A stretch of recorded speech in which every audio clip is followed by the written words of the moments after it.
नमस्कार, good morning, बहुत स्वागत है आप सभी का। आप देख रहे हैं न्यूज स्टेट और मैं हूं आपके साथ आशीष पांडे।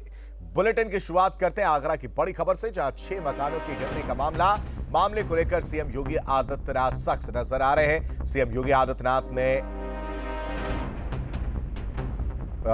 निर्देश दिए हैं, राहत के गंभीर नजर आ रहे हैं। सीएम योगी ने सीपी और डीएम को निर्देश दिए हैं, मृतक बच्ची के परिजनों को 2 लाख की सहायता के निर्देश दिए। हादसे में घायलों को निःशुल्क इलाज का आदेश दिया गया है।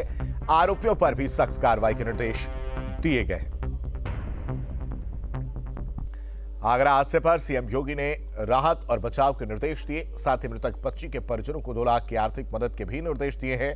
हादसे में घायलों को मुफ्त इलाज के साथ साथ आरोपियों पर भी सख्त कार्रवाई के निर्देश दिए हैं। सीएम ने प्रभावितों को राहत पहुंचाने के लिए सीपी और डीएम को भी निर्देश दिए हैं। और इसी मामले में एडीए के अधिकारी पर भी कार्रवाई हुई है। एडीए वीसी चर्चित गौड़ ने जेई को हटाया है।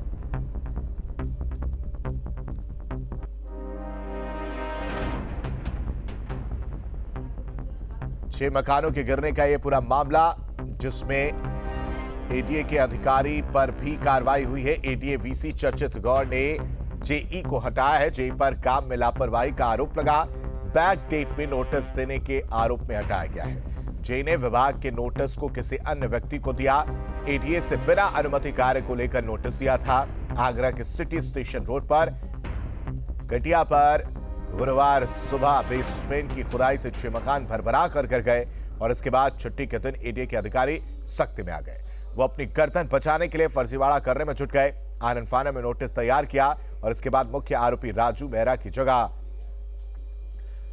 फुलटी के रहने वाले दूसरे राजू मेहरा को जबरन नोटिस थमा दिया गया।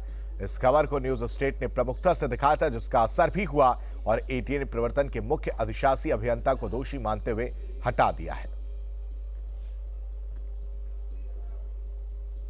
भाई साहब, सुबह 7:15 बजे ये हादसा हुआ। हादसे के बाद हम 1-1.5 घंटे बाद हम यहाँ पर आ गए होंगे और आने के बाद हम रेस्क्यू कर रहे थे लोगों को, जितना जो संभव हो रहा था सभी लोग कर रहे थे। इवन प्रशासन भी आ गया, प्रशासन ने भी काफ़ी मदद करी। करीब 4:27 पर मेरे पास फ़ोन आता है एक व्यक्ति का कि मैं एडीए से बोल रहा हूँ, मनोज। मैंने कहा बताइए। तो बोले मैं आपके घर पे खड़ा हूँ। तो मैंने क्यों? बोले आपको एक नोटिस देना है। तो मैंने कहा आप यहाँ पर आ जाइए, मैं सिटी स्टेशन रोड पर खड़ा हुआ हूँ, हादसे वाली जगह थी। तो मैंने नोटिस पढ़ा तो उस नोटिस में राजू मेहरा व गौतम मेहरा लिखा हुआ था। तो मैंने कहा भाई, और मेरा घर का एड्रेस भी नहीं था। तो मैंने कहा भाई ये मेरा नोटिस तो नहीं है। तो बोले नहीं, आप ही का नोटिस है। उनने मेरे को फ़ोन मिलाकर जेई से बात करा दी। तो बोले मेहरा जी, वो मुझसे जेई इतनी अच्छी तरह बात करने लगा कि वो मुझे जानता हो, क्योंकि मेरा उसका दूर दूर तक कोई लेना देना नहीं, ना मैं उससे कभी मिला। तो बोला आप ही का नोटिस है। मैंने भाई साहब मेरा एड्रेस ही नहीं है। मेरा एड्रेस है 18/410 माइथा, और ये इसमें 14/6 रोड का पता लिखा हुआ। मेरा निवास भी नहीं है वहाँ पर और बल्दियत भी नहीं है इसके अंदर कुछ। बड़ी लापरवाही, बहुत बड़ी नेग्लेंसी है एडीए की और अधिकारियों की। उसके बाद मैंने एडीए के एक अधिकारी, तो मुझसे एडीएम सिटी साहब ने बोला कि एडीए के अधिकारी आते होंगे, आप उनको ये दे देना। तो मैंने उनको दिया ये बात। वो चीफ थे इंजीनियर, मैं उनको व्यक्तिगत रूप से तो जानता नहीं था, ना नाम मुझे मालूम था। तो बोले नहीं ठीक है। तो मैंने कहा आप ले लीजिए, मुझे क्या करना है इसका। तो भी उन्होंने लिया, मेरे को ही दे दिया उन्होंने। लखनऊ के अलाया अपार्टमेंट हादसा अभी भुलाया भी नहीं गया कि आगरा में एक साथ कई मकान भरभरा कर गिर गए। बिखरते हुए आशिया के बाद मंजर ऐसा था जिसको लफ्जों से बयां करते हुए भी कलेजा कांप उठता है।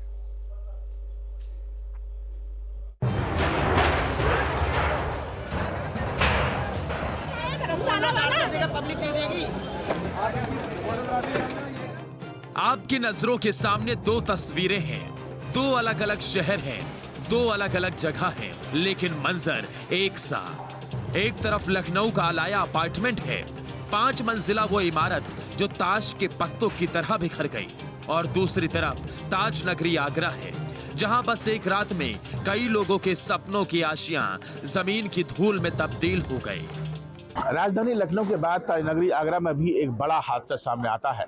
बीती रात सिटी स्टेशन रोड के पास एक धमाके में कुछ मकान नीचे गिर जाते हैं। तस्वीर में आपको दिखाते रहूं कितनी भयावह तस्वीर है। ये सिटी स्टेशन रोड की तस्वीर आप देख सकते हैं और यहाँ पर करीब 4 से 5 मकान जो ऊपर आपको दिखाई दे रहे हैं, छोटे छोटे मकान यहाँ पर बने हुए हैं, ये नीचे आके गिर जाते हैं। बात 25 और 26 जनवरी के दरमियानी रात की है, जब आगरा के हरि पर्वत इलाके में एक धर्मशाला के बेसमेंट की खुदाई 6 मकानों की कब्रगाह बन गई। इससे पहले कि लोगों को एहसास हो पाता, उनके आशियां बस एक रात में तबाह हो चुके थे। एक घर में कोई बेसमेंट की खुदाई हो रही थी, जिसके कारण आसपास के 3-4 मकान क्षतिग्रस्त हो गए हैं। उनमें 3 लोगों को सीएफओ और हमारी सिविल पुलिस की टीम ने जाके वहां से रेस्क्यू कर लिया है और जो छोटी बच्ची थी उसको भी रेस्क्यू करके हॉस्पिटल पहुंचा दिया गया है। बस एक रात में अपने आशियां तबाह होते देख उन मकानों में रहने वाला हर बाशिंदा सहम उठा। रातों रात उनके घर जमीन पर थे और लोग सड़कों पर। जुबां पर बस यही एक मांग कि उनके साथ जो हादसा हुआ उसका इंसाफ क्या होगा।